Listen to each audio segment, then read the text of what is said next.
Hi, friends. Welcome to another edition of the Lovecast. You are listening to episode 119, and this one is going to be titled, You Become What You Oppose. Let me repeat that. You're listening to episode 119, and we're going to call this one, You Become What You Oppose. Now, before I get into the meat of what we're going to talk about today, let me just give a little disclaimer if I could, okay? Now, I might say this about others as well, but as far as I know, I can't think of a more important topic to talk about today, and this could be my most important podcast that I've ever released. Okay, and I'm not saying that to be for hyperbole or to be sensational. Like I really, really, really believe this. Okay, I believe that the message of this podcast is absolutely vital. And the reason I feel this way is because we, as you probably know very well, we live in a very polarized culture, at least here in the United States, very polarized, lots of division in our culture, lots of strong disagreements, people's consciousness and mentalities today seem to be very much on edge. And so there's just a lot of disagreement, and it seems that there are many factions that are opposed to lots of things, and different factions oppose different things. And the folks who are opposed are obviously, being very vocal these days. And you see that carried out in our discussions and in our, discourse nationally and relationally and obviously online and social media circles as well. What we are noticing is just a lot of opposition. People oppose lots of different things. And I understand that, okay? I understand that. And I want to address a real problem. And if you're opposed to something, and I'm sure you are, because there are things I'm opposed to. But it doesn't matter really what you're opposed to. Whatever you're opposed to, if you operate in that energy of opposition, you actually become the thing you're opposed to. Yeah. 100% of the time, 100% of the time, this has been my experience, this has been my observation. If you operate in the energy of opposition, you become the very thing, the same ethos, the same energy, you become the very thing you oppose. And this is so important because I know that all the people out there that are opposing and reacting and up in arms and I know that people mean well, people have good hearts, but this podcast episode is for you, okay? Because it's vitally important that we rise above the energy of opposition. Let me repeat that. It is vitally important that we transcend or elevate our frequency above the energy of opposition. This message is for me as well. Although I can tell you that this is something that I've been growing in and I feel really good about. And that's why I'm actually coming to you in this form of a podcast to communicate to you something that I've been working through and it has really helped me in my life. Okay. So I'm not coming to you saying, just kind of sharing information to you that I don't apply in my own life. No, these are things I'm applying in my own life and it's working really well for me. Okay. So with that said, I just want to take us into observation mode, okay? Because let's just take a step back, okay, as observers, and I want you to observe a phenomena that I know that you are aware of, okay? Because the things I'm going to share here, at some level, you are already aware of it. I'm convinced of that, but it's probably not news to you, okay? To realize the fact that whatever you end up railing against, you end up becoming. We do become what we oppose. That is something that we can observe. You can observe it specifically in politics, okay? In politics, I don't want to get too far off on that, but typically we are reacting to the other side of an argument. Sometimes, so what, and I'll just bring it back to the current events. Our current president, and I've said this numerous times, but I believe our current president, as is most of our leaders, are mirrors of our unconsciousness. Okay, they're to, and there's such easy targets. It's very easy to be an armchair quarterback, to have and again, I'm not saying people shouldn't have opinions and people shouldn't think about things. No, absolutely we should.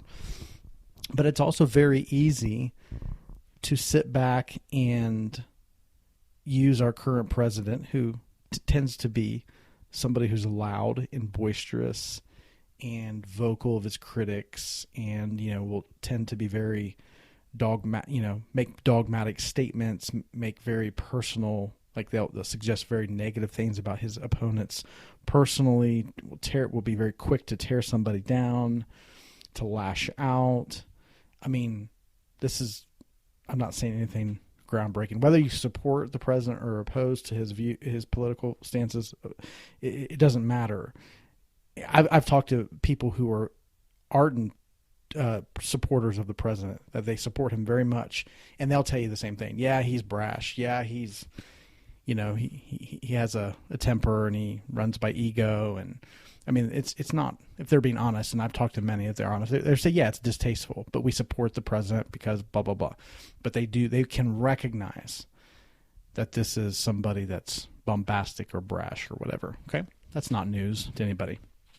But what I do want to say is that there are a lot of people who are opposed to him. He's a lightning rod, and we have a lot of folks that are very vehemently opposed to the president. And all you have to do is get on social media, and you'll see people railing against the president. And what I have noticed is that the people who rail against the president this is just my observation, literally the way that he acts to the public who disagrees with him, they act towards him. I've seen this in the media whenever you watch press conferences. I mean, it's literally like looking at two sides of the same coin. They're just reacting with the same energy. And I've noticed that people I'm talking about folks who are friends of mine, they're very active on social media. They will be quick to call names, to laugh, to make fun of the president, ridicule him as somebody who's not intelligent or an idiot or dangerous or evil. I mean, they don't even think twice, and it's accepted because people just think he's an easy target. He's not somebody, and the media does it. He's an easy target to pick on, and again, this isn't a defense of him. It's just that it's easy. It doesn't take a lot of courage these days or insight to like pick apart the president. Okay, it's not that hard. But what I have noticed is that the same energy that the president uses and they're opposed to him is actually what they are operating in themselves. It's unbelievable. Sometimes I look at it and go, wow, like how do you not see that? How do you not see the president as your own mirror? Because I'm telling you, he's a mirror of all those who oppose him. Most of the people that oppose the president act just like him, talk just like him. Now, they may not do the exact same things, but the same us versus them, bad versus good, kind of, insulting kind of people you disagree with. I mean, it's literally the same energy. And I know that those folks mean well, that they don't mean to fall into that. They'll actually be upset with the president for having that kind of energy, but yet they'll operate that way in the heat of an argument. And there's a reason for it. So this is true in politics. Of course, we see this in so many ways, even as a nation, though, if you think about it, as a nation, so it's not just in politics, with personalities, but as a nation, how many years did we spend opposed? I mean, we had energy. We were opposing communism, the Soviet Union during the Cold War, post-World War II, and we were opposed to socialism, communism around the world, right? And countries that were restrictive of their population, that would censor or silence opposition. How many years did we spend as a nation opposing that, right? And America's known as a country who, and ideally, okay, I know this is debatable, but ideally we're known as a country that values freedom of expression, freedom to be able to communicate, freedom to be able to to not have an official narrative. I mean, we've, as a nation, as a society, have prided ourselves in the ability to be free, and to not be oppressed or controlled, right? And so we opposed, as a nation, the Soviet Union. We opposed socialist, communist kind of, rhetoric. And what do we see now? Yeah, we spent all these years opposed, and right now, what I'm seeing is very much an adopting of practices that are very repressive for a society. People who disagree with the narrative, they get censored, they get boycotted. It's called cancel culture, whatever you want to call it. But this is very much so. Just because it may not be coming from a government apparatus, as a society, we are less tolerant of those who disagree with us. We silence. I've seen this in medicine. Doctors who have opposing viewpoints, who may disagree with the narrative of their organizations regarding anything. I'm not just talking about this current situation. I'm talking about anything. They get railroaded. They're silenced. Same is true in just about any field. As a society, we are becoming less tolerant. This is my observation here. You may disagree, but this is my observation. We are becoming less open and tolerant to those who we disagree with. And it's really being exposed now. And we see it with the current situation with the pandemic, people who choose to wear masks versus don't wear masks. I mean, there is no room for understanding, for dialogue, even, with those we disagree with as a society. That is an observation. So we spent years as a nation opposing totalitarian countries and governments that don't allow dissent, and we're becoming that ourselves. Yeah, so we become what we oppose. Isn't that interesting? Isn't that interesting? It's true in politics. It's also true in religion. If you notice anything, if you've studied religious history, you will see it's like literally one group after another, that rises up in opposition to a religious group that they're a part of. It's for whatever reason that religious group became corrupted or controlling or whatever you want to call it. And there was a group within that group that said, hey, enough's enough. We're going to oppose. And they went on this, they really opposed. I think about the Protestant Reformation. And they went on this, moved into the energy of opposition. And what does history show us? They end up becoming the very thing that they opposed. Now I could give you a lot of detail. I could cite examples of this, but that would be a whole different podcast. But just from history, if you know anything about religious history, you know that groups that came out of, that were opposition. I mean, even the word Protestant even within that terminology, protester. It's a terminology of protest. Those who protest. I mean, if you know anything about Protestant Reformation, is that the way I would put it is they didn't really reform anything. They just kind of moved. It's like saying we're going to move, but you just kind of move the furniture around in the room, but it's the same house. Just kind of replace certain things, change the terminology, but they have the same repressive apparatuses rooted in the same root thinking, So, and I could go on and on about that. I could talk a lot about that. But in my opinion, that you see the same cycle in religion. What you oppose, you become. And it's true in relationships. Yeah. How many abused people, when they're abused growing up, become abusers in adulthood, in relationships? They become the very ones that were under the thumb of abuse end up using that same energy, and they were opposed to it. Maybe they had abusive parents. The stats don't lie. Folks who have, been abused, either sexually or with violence physically, the stats are much higher that if that trauma is not dealt with, you tend to repeat that in relationships in some way, shape, or form. You tend to, whatever you were opposed to, you tend to repeat and become and operate in the same energy of. It's crazy, I know. Because the reason this is so crazy is because none of us would choose that. None of us would choose that. It's not our heart. So there's a principle I want us to become aware of, okay? Because our hearts are good. I'm not somebody who believes that they're just inherently evil people running around in the world.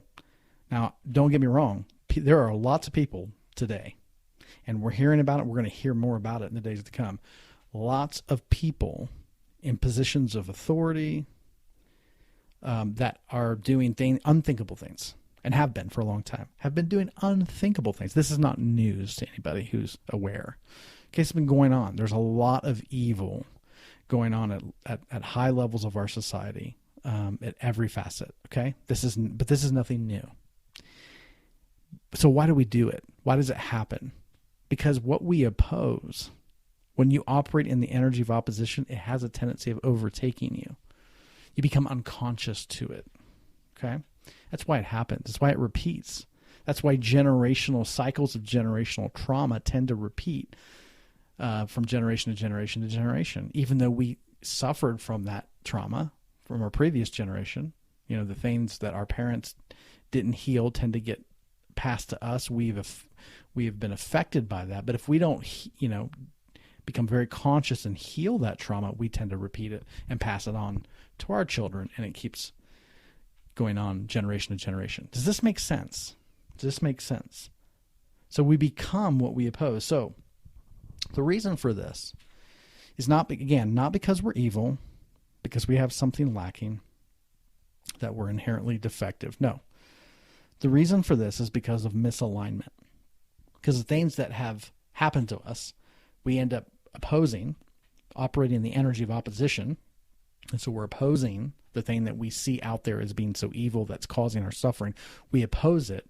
But when you're in the energy of opposition, it takes you out of alignment to what is. And I would say it takes you out of alignment from your true self, who you actually are. So if we become, in practice, what we oppose, here's my question. And here's a question I want you to ask, okay? And I hope, look, if maybe I haven't done a good enough job of convincing you, not that I can convince anybody of anything, but I'm hoping those who are listening to this podcast can recognize the truth of what I'm saying so far. Okay, yeah, we tend to become what we oppose. So first of all, let me just encourage us, stop opposing. Stop opposing. Even the things you think are evil, stop opposing it. Hear me. I'm going to say it again. Stop opposing the thing you think is so evil. Yeah, stop opposing it. You think wearing a mask is so important? Stop opposing those who are not wearing a mask. You're not wearing a mask and you think those who are advocating wearing masks are threatening your freedom? Stop opposing them. Stop. You think Donald Trump is the next Adolf Hitler? Stop opposing him. You think Joe Biden is going to take us into, next, I don't even know, whatever you think he's going to do, stop opposing him. Do you hear what I'm saying here? Let's stop opposing the thing we're against. Let's stop operating that energy of opposition, because we will become the thing we oppose. So, and we want to come into alignment with who we truly are, because the energy of opposition keeps us, now hear me, I'm going to say this again, the energy of opposition keeps us misaligned from our truest and highest self. It's just a law of the universe that I have observed. The energy of opposition keeps us misaligned. So here's the question we need to be asking. If I don't want to become what I oppose, then who is it, or how is it, that I can become that which I desire to be? Yeah, it's a good question. So we need to, okay, so if we ask good questions, we'll get good answers. Bad questions lead to bad answers. Good questions lead to good answers. Okay, so if I don't want to become what I oppose, how is it that I can become who I desire to be? Great question. That's a fantastic question. Good news. The good news is I'm going to answer the question for you today. Isn't that amazing? What a coincidence. We're going to answer that question today. How can we become, since I don't want to become what I oppose, how can I become who I desire to be? Okay, I'm going to give you 3 steps. 3 steps. 3 very simple steps. And by simple, I don't mean easy. I just mean very, very clear. Okay? 3 very clear steps that will help us become who we desire to be, as opposed to becoming what we oppose. Okay? First step is, number one, it is imperative that you understand those you disagree with before even considering sharing your perspective. Yeah, let me say that one again. And this is so vitally important. It is imperative that you understand, and I don't mean understand according to you, understand according to them. It's imperative that you understand those you disagree with before sharing your perspective.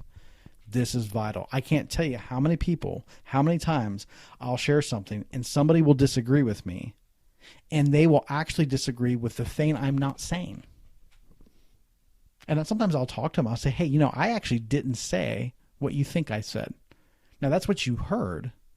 And we could debate whether I said it correctly or didn't say it correctly, or they heard me correctly or they didn't hear me correctly. But I can just say, but irrespective of that debate, I can tell you the thing you think I'm saying, I'm not saying. So if you disagree with something somebody is not actually saying, then your disagreement is totally bunk, because they're not actually saying what you think they're saying.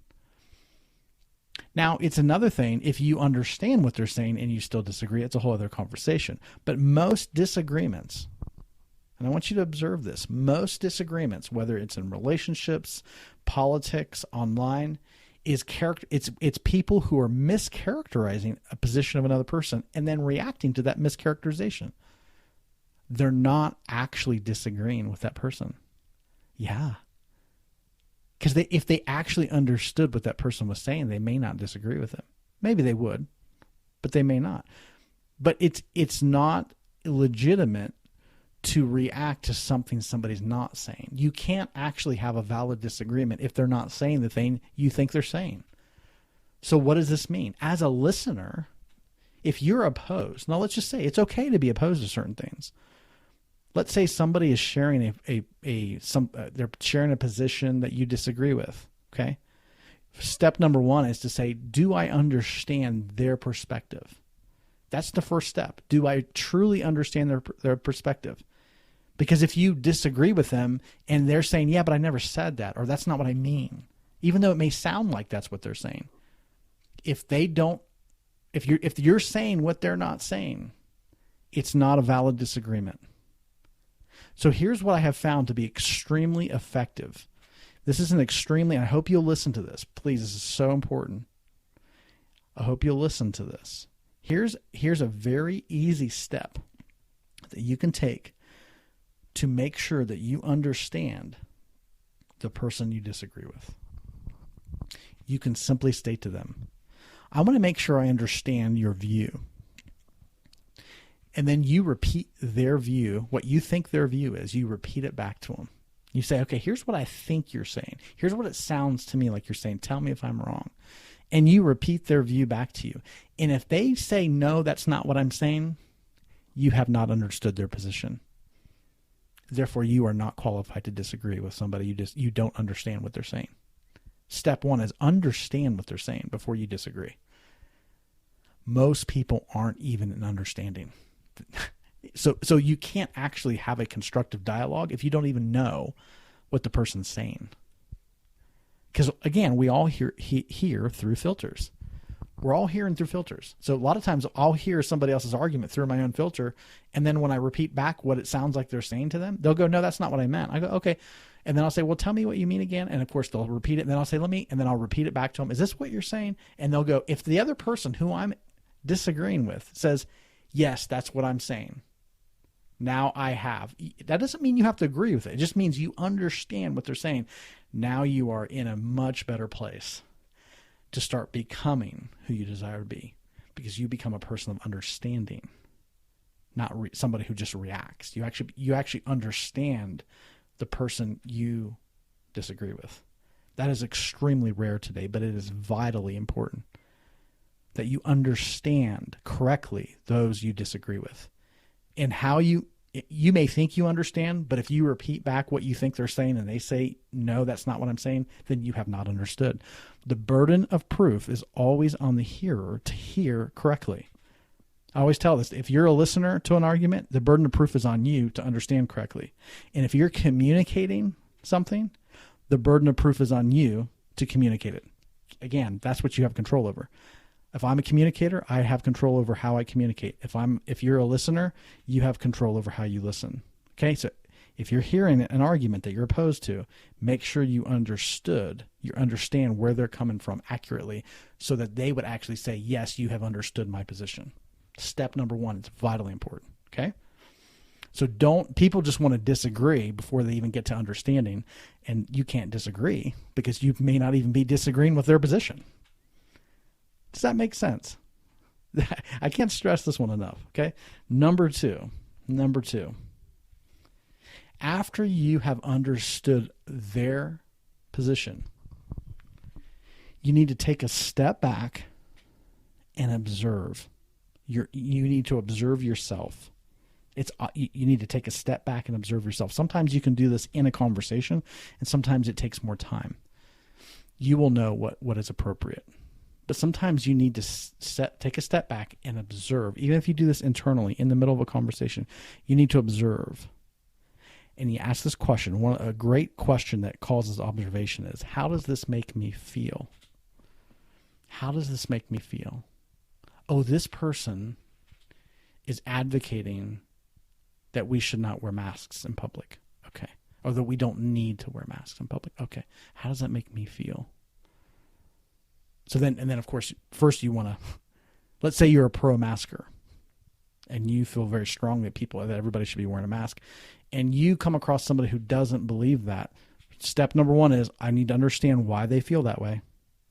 Don't just demonize them, call them selfish, inconsiderate, unloving. That is unconsciousness, total unconsciousness. That's not true of them. They're good people. So what you need to do is say, okay, why do they feel this way? I need to understand it. Repeat back, and then repeat back what you think they're saying and see if you got it right. Step number two would be, how does this make me feel?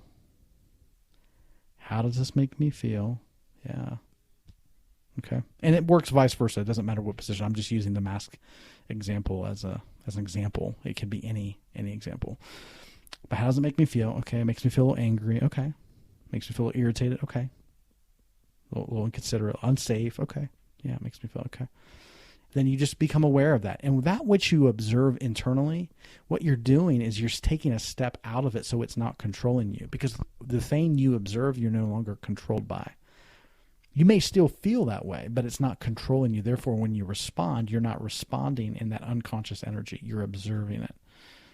So you observe it. Okay, why do I feel this way? Okay. So is there a place in me that I may not feel empowered? That's why I'm feeling, upset or afraid. So when I see people, so I've done this recently in myself. I've listened to people who are shutting down. They're actually for the silencing and censoring of people who have different opinions than government folks or scientists. So I've seen a lot of censorship of professionals, medical professionals who take a different position, and their material, their information is being silenced.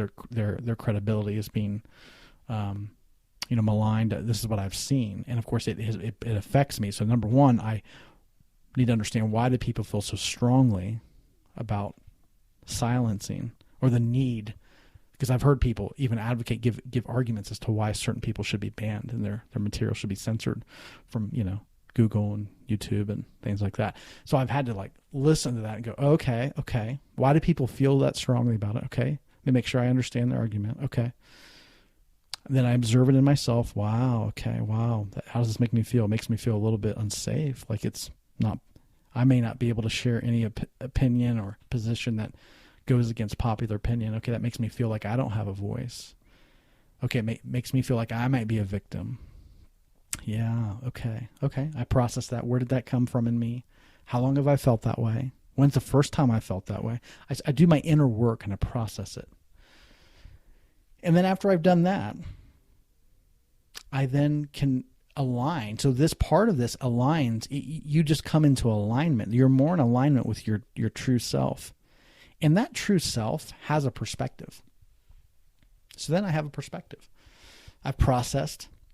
I've heard the argument of those who I'm in disagreement with. I've understood correctly their argument. Number two, I've done the inner work in myself to observe and align myself with my own heart, my own perspective, okay? Because I've processed how it's making me feel, so I'm aligning. And then whatever my position is, I become very clear about that because I've done that work. And I go, okay, but here's my position. I've understood the opposition correctly. I have processed how it's affected me, and I've cleared some of that reactionary trauma energy. And then I've come into alignment with the perspective. And once I feel clear on a perspective, and you'll become clear. I always tell people, you already know everything. I did a couple podcast episodes ago. It was like, ignorance is simply unawareness of what you already know. And I believe that. At the level of consciousness, being, spirit, whatever word you want to use for it, I truly believe we know all truth. It's about coming into alignment with it so that we can perceive it in our mind, in our conscious mind. So our conscious mind can align with what our being or spirit already knows, okay? That's part of what waking up is all about, as we wake up to that. And as we come into alignment with what is real, again, if you know what's real, it doesn't matter what anybody else thinks. No, it doesn't matter what anybody else thinks. Because when you come into alignment with who you are and what's true, you don't align with the narrative. Whatever the narrative is, you're not attached to it. Like, I can have a position about wearing masks or not wearing masks. I could have a position about that, totally. But I'm not aligned to that position. That's not who I am. See, who we are goes beyond our beliefs and the positions we take. We're not aligned to it. We can have beliefs, but I'm not aligned to it. I'm aligned to my own being. So therefore, as I come into alignment with my being, then there's a perspective I may have. But that perspective I don't care if anybody agrees with it. I mean, I want people to come to an awareness of things I've come an awareness to. I think it's natural, but I don't need that. Like, it's not like I have a crisis of consciousness, or I have a crisis of like, well, maybe what I believe is not true if no one believes it. No. Like once I come into alignment with my being and myself, and I have my perspective on an issue, I just become aware of it, and from that place of alignment, like, it doesn't even matter. I just become aware of it. And then again, it's not about convincing anybody. So therefore, I'm able at that point to have a perspective. And then the third step here is I unmask my perspective. Yeah, that means I don't just hide it. I unmask it. I speak it. I let it out. Yeah.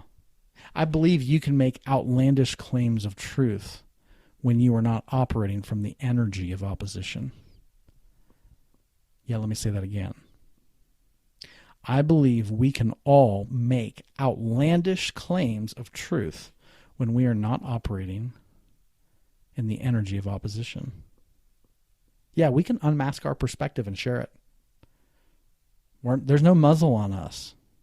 We don't have to keep our perspectives to ourselves. No, we can share. It's actually okay to share your perspective, but you're not from a place of opposition energy and railing and opposing. I'm not talking about that. I'm talking about sharing a perspective from the place of just awareness. Yeah, I have some things that I'm aware of, I've come aware of, and so therefore I'm sharing it. Sometimes people like it and agree with it, and a lot of times people don't. It's okay. I'm not aligned to the people's approval, or I'm not aligned to my own opinion. So therefore, if someone disagrees with my opinion, that's okay. They can do that. Doesn't rattle me or shake me in the least. And actually, I might want to understand where they're coming from and why they disagree with me. And if I've understood them, that's great. Now I can then come back and repeat that process over again and go, okay, how does that make me feel? Okay. I'm observing that. Okay. I'm coming into alignment with my being, with myself. Is there a perspective here? Okay. And I may disagree with them. That's fine. You can disagree with somebody without becoming opposed to them and operating from the energy of opposition. Does this make sense? Yeah. So the 3 steps: understand those you disagree with before sharing your perspective. Make sure you've understood them correctly. And the way to do that is to ask them, hey, have I understood you correctly? And then repeat back what you think their position is. And if they say, yes, that is my position, then you know you have understood and heard them correctly. Good job on you. And if they say, no, that's not what I'm saying, You need to shift into the mode of listening at that point and say, okay, tell me again, because I really want to understand what you're saying, and hear what they're saying. And then again, repeat the process, repeat it back to them until they agree that you have stated their position back to them. Once you get to that, that's a huge one. That's almost half the battle right there. Once you can correctly hear another person and hear their perspective, you know that you are on the right track. And especially when they can say, yeah, you understand me correctly. That is what I'm saying. Then you go inward. How does that make me feel?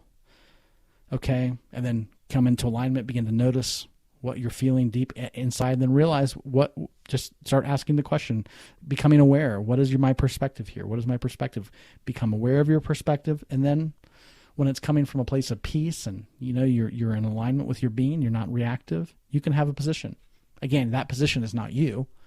You go beyond, you transcend your position. But once you have that position, you can unmask it and speak it.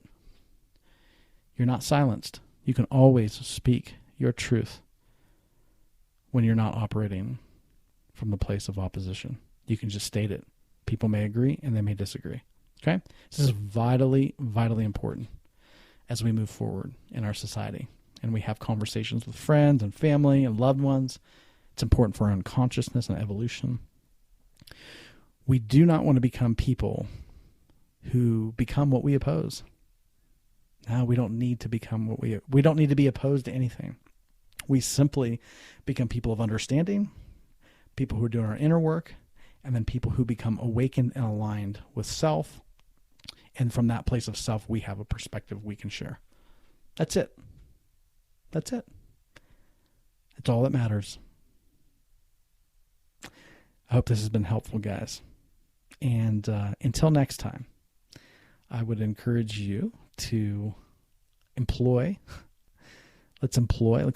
all of us to employ these 3 steps. Maybe listen to it again. Love to hear feedback from you as well. If this has been helpful, let me know. Send me an email, jamal@jamaljavanji.com. You can always find me on social media and let me know that you've listened to this. Let me know what you think. What are your thoughts with this? How does this ring to you? It's always important to dialogue. It's always good to dialogue with listeners. The more you share, the more this thing can continue to grow as far as just our awareness and evolution. So it's just good. So I would encourage you to do that. Let me know what your thoughts are on this. Even if you disagree, let me know. Okay, maybe we can do this process ourselves. Maybe we can go through these 3 steps ourselves. And it's okay if we do these 3 steps together and we don't come out on the same end believing the same thing. It's totally fine. Totally fine. What's really the most important is our evolution in all of this. Everything that happens is for our evolution. Just remember that. It's for us to grow into who we actually are at the level of being. That's when we're going to do things that's going to change the world. That's when we're going to heal the world. As we evolve, the world evolves. As we heal, the world heals. Yeah, this is all for our health and wholeness. Okay. So let me know how this is, send me an email, look me up on social media.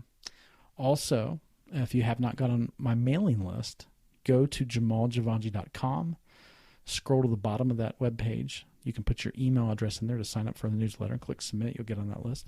Or if you would like to be part of my Facebook group, which is totally free, which I do periodically on a regular basis, I do live presentations in that group. It's called Uprooting from the Poverty Mindset. I'm going to have an announcement coming up in that group really soon, but it's called Uprooting from the Poverty Mindset. You just can search for that on Facebook. You have to answer like 3 questions, and we'll let you into that. And love for you to be part of that. It's totally free. And we'll go from there. All right, guys, hope this has been helpful. This is my goal with this podcast, is to just share content that will help us navigate the world we're living in and the life that we have. It's a glorious thing to be alive. It's glorious. We're learning together. We're navigating together. Isn't that amazing? All right. Until next time, guys. Take care. Bye-bye.